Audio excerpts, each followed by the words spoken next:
I think for most audiences it is a wonderful show of dreams. You're taken into a world where you can believe something special and hyper romantic can happen. The one thing I didn't want to do was, as I did with Les Miserables, I wanted everyone in whichever city that this production appears to see the same show as you can see on Broadway or in London.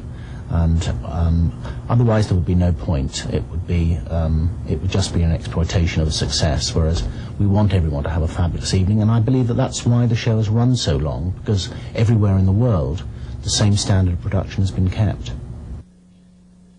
The logistics of this tour is that we have to book it 1 or 2 years in advance in order to clear the amount of time in these theatres and a huge amount of pre-planning because of the vastness of the undertaking of physically moving the show from one town to another, which takes us a week to set up.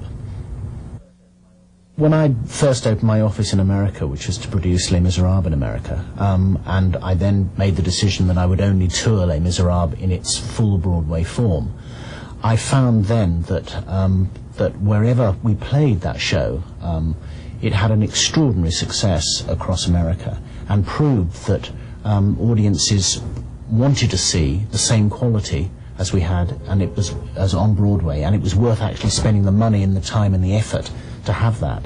And I think that's been compounded with the success of Phantom. And for my part, I'm just not interested in doing anything which is in any way substandard. And for me, the road is as important as Broadway. With these shows, we're having a phenomenal run. I mean, Les Miserables and Phantom are going to probably run 4, 5, 6 years on the road. Now, that is more than most other shows ever run in London and Broadway. So for me, not to treat that with the most utter respect and gratitude would be very stupid.